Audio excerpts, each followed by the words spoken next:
He spent $800 on Star Wars toys. I'm hoping those are Baby Yodas, and I wonder, is it one Baby Yoda or is it multiple Baby Yodas? And does this have anything to do with your super fancy ironing board you told us about last year? I'm very intrigued by your spending habits. So everyone, please welcome government stooge, Tommy. Thanks, Jared. I'm Tommy Jones. I'm a member of the technical staff at an organization called In-Q-Tel. In-Q-Tel is often described as the venture capital arm of the CIA. And if you ignore the fact that we're not a venture capital firm and we're not part of the CIA, it's actually a fairly accurate description of what we do.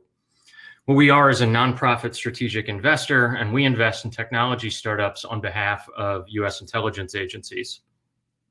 But being a nonprofit, whenever these investments make money, we then reinvest those in initiatives that further our nonprofit mission of public service. And one of those initiatives is Be Next, which is sort of like a biodefense research organization.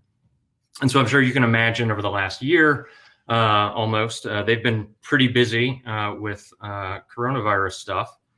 And so since I'm a statistician by training, I got pulled into some of their work, and I'm here to present today on some work in diagnostic testing that I did with my Be Next colleagues. So COVID-19 testing has been all over the news. Are we testing enough? Who should get tested? I'm not really going to talk too much about these things that you might have been hearing about.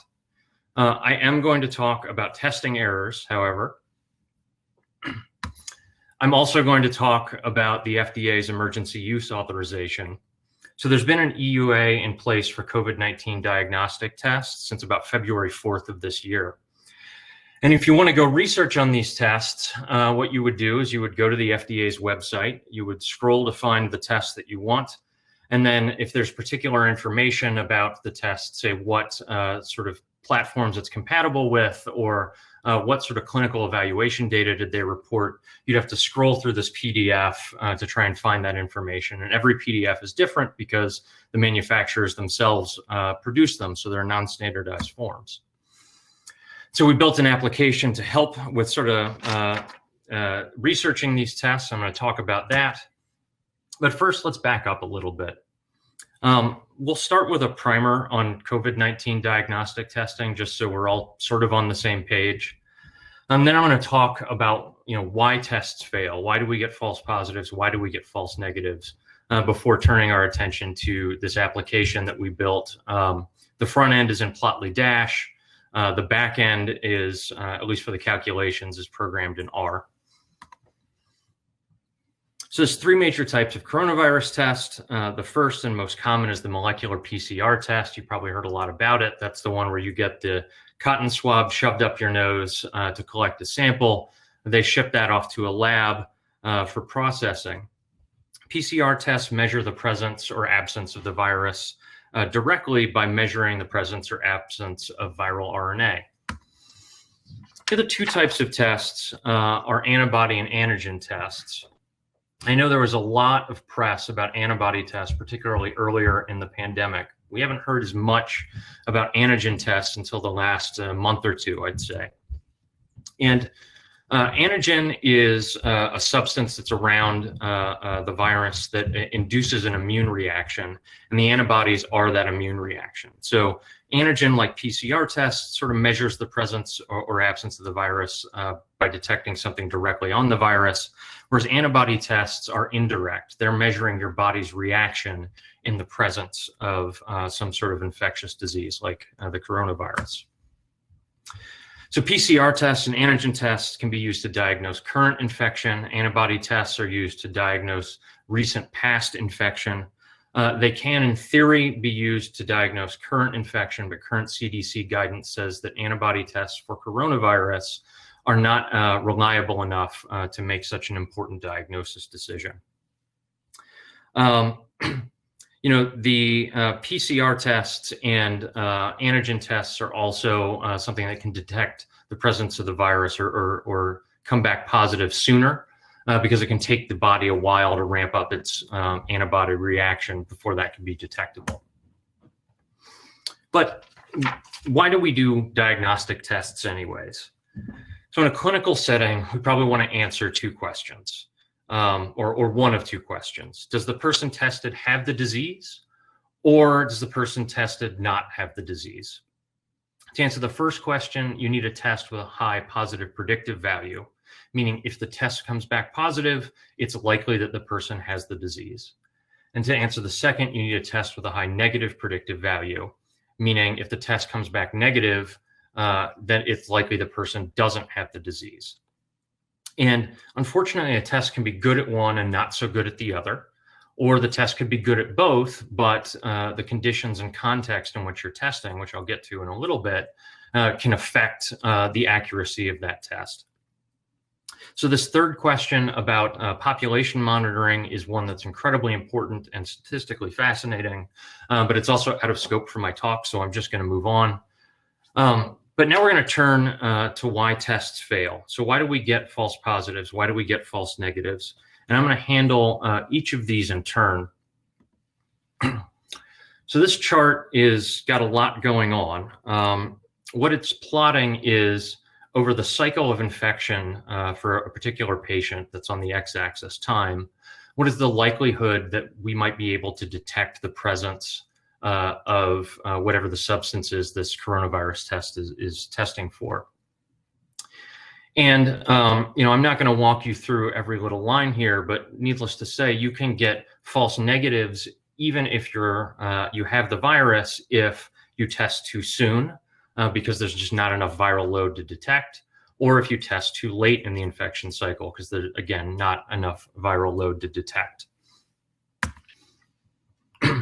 Another reason we can get false negatives are from poor sample collection. So you may have the disease, but whatever sample we took, be it the cotton swab or blood or spit, there just wasn't enough viral load there to be able to detect it. PCR tests seem to be particularly prone to this, as that Q-tip's just very uncomfortable for you. It's very uncomfortable for the person giving it to you. Cross-contamination is a reason you can get false positives. So your sample may itself not have any presence of the substance that you're trying to detect, but it could be run through equipment that does have that on there, and so you can get a positive result from that.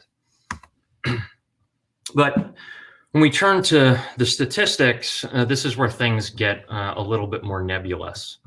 So first, there are 4 accuracy metrics to measure how accurate a test is in particular circumstances, right? And they have 4 distinct definitions.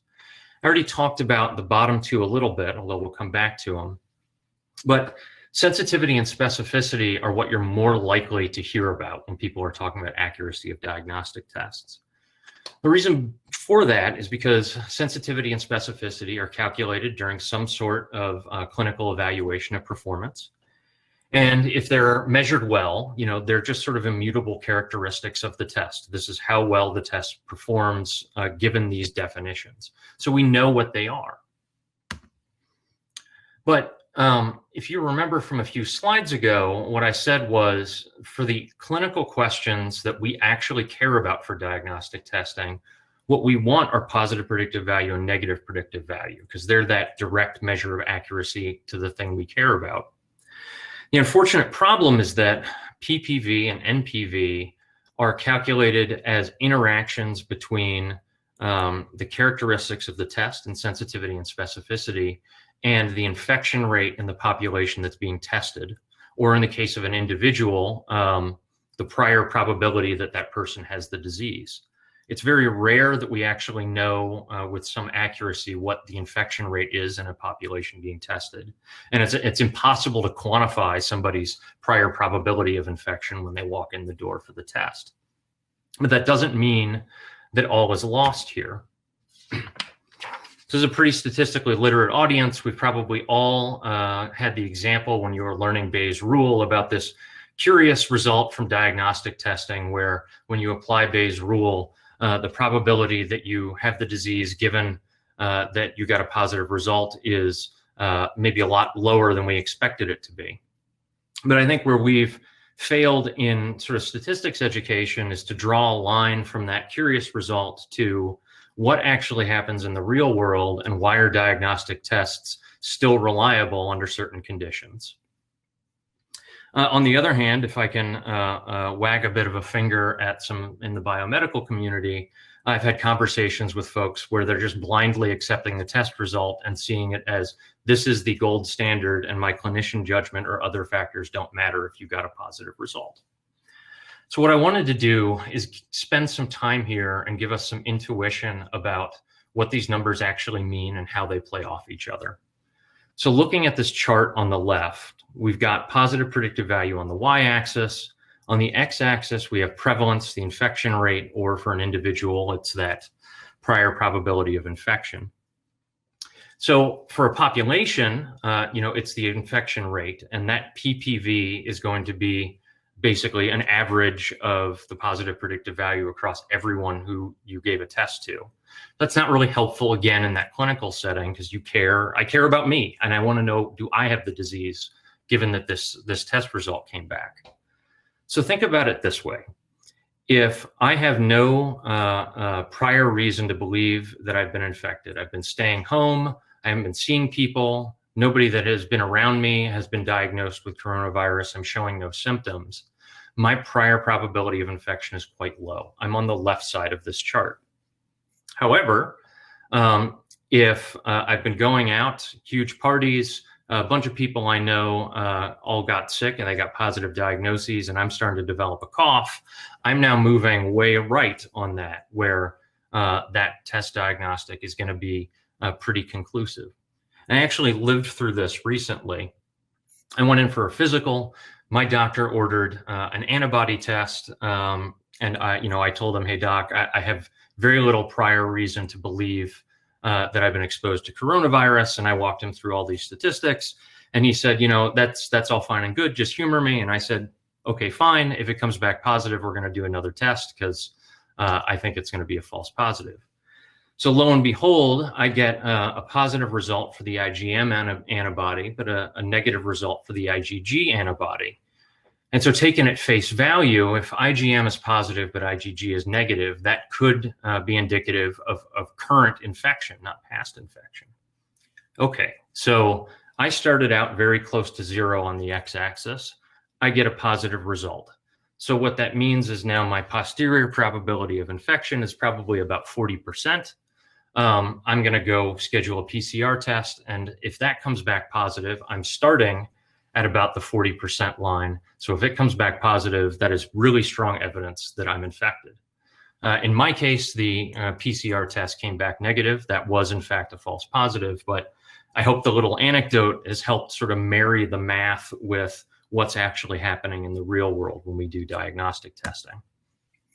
Very similar result for the negative predictive value, except now when the prevalence of the disease is low or the prior probability is low, negative results in the absence of other information are pretty strong evidence of not being infected. But when you start getting into areas where lots of the population has the disease, or you've got a patient who has a very strong prior for being sick, then the negative results themselves can be suspect. So turning our attention back to the FDA's website, if you're a public health official, you want to know about these tests. You don't want to comb through all of these PDF files. We built this portion of the application so that you can sort and filter that information. I'm not going to spend a lot of time demoing that, just for the sake of expediency. But I am going to show you this part of the tool that focuses on test accuracy in terms of PPV and NPV, and lets you interact with all of the tests that have received FDA emergency use authorization for molecular PCR and antigen, but we haven't done antibody tests. And so with that comes the most nerve-wracking part, where I have to do a live demo and hope nothing crashes. So here, like I said, covidtestdb.com is this sortable list. If you're a public health official in the biomedical field, there might be a lot of relevant information here about which tests are compatible with equipment that you may have in your lab. But I'm going to go straight to the performance. So covidtestdb.com/performance will drop you into this application. It'll start off in a document that we wrote that covers a lot of the material that I've already done in the presentation so far. But if you go into this results tool, here's where you can start browsing tests. So this picture should look familiar. I just want to say that something I glossed over before is this shaded region here. That's a 95% confidence interval. So like I said, we pulled the data from the FDA's website out of these, the data they report, the manufacturers reported. These are finite sample sizes. So we didn't just calculate the expected PPV and NPV, but we could also put a 95% confidence interval on it. And so here you can select a test. There's dozens of manufacturers. I'm going to go with Abbott here. They're pretty popular. And then from there, you can select whichever tests they've submitted to the FDA. And here you'll notice we've got one test, but then multiple sources where the source says Find DX. So a couple speakers ago, we had a couple speakers from Find. We've been supplementing the data that we're pulling out of the PDFs with data that Find has collected that's often independent evaluations that maybe have larger sample sizes than what the manufacturer reported to the FDA. But here I'm going to go with this Abbott AG card. This is an antigen rapid test. It's received a bit of press recently. On the left, you've got this positive predictive value chart for the Abbott antigen test. On the right, we've included data from an influenza rapid diagnostic test. The purpose here is so that you can see how does my coronavirus test compare to a flu test that is used and trusted regularly. So you can see the overall shape of these curves are the same. Like I said, the main properties here are properties of testing for relatively rare conditions, not anything unique to coronavirus, but the coronavirus test has a much wider confidence interval because there's more data backing up the influenza test. If you scroll down, for those that may be less mathematically inclined, we've got these text boxes here that say, for the selected prevalence level, if you give 100,000 tests, here's how many we would expect to come back positive. Of those, here's how many we would expect to be true positives and false positives. We've got the same thing for negative predictive value, including the text here. And you can update that dynamically with this slider. So I went from 5% prevalence to 10%, and the text here has now updated. So you can then use that to explore how you think these tests might perform based on the data that's been reported and conditions that you believe may affect you as an individual or the population in your jurisdiction. And the last thing I'll point out is that you can also download the data that's backing up these charts so that you could do your own analyses with the data that we calculated across the whole range of possible infection rates here. So with that, I got a couple minutes left, so I'm going to bring us home. You're going to see a lot of charts like this in the tool. And basically what happened is in the rush to get these diagnostic tests out to market, we're in an emergency, people need to move fast. What the manufacturers have gone with have been very small sample sizes and often what are called like spiked samples. So they're contrived samples. So rather than being taken from a person that they've confirmed has COVID-19, they've then spiked a sample with it. And so, we see 30 positive samples, 30 negative samples, all perfectly classified. That doesn't mean the test is bad or the data is bad. It just means that we don't have enough data to really say for sure how accurate this is. This project is still in active development. I'd encourage everyone that might be inclined to get involved. Check out covidtestdb.com, covidtestdb.com performance. If you have questions, comments, feature requests, want to help with data, you can email us covidtestdb@bnext.org, or you can check out our GitHub repository there. Fork us on GitHub, open up a feature request. Big team went into this that cut across several business units at In-Q-Tel, so big thanks to them. And that's all my time. Thank you so much. Thank you, Tommy. And he didn't disappoint with the tweed jacket. You followed through in your word. All right. I think we could all agree COVID is a very important thing we've all been discussing. Back in April, when we went virtual for the meetup, the very first talk was Noam Ross talking about some of the math behind epidemiology. And the next month was Rami Crispin talking about the data sources. So I think as a data community, we could all hopefully be helpful with this coronavirus outbreak.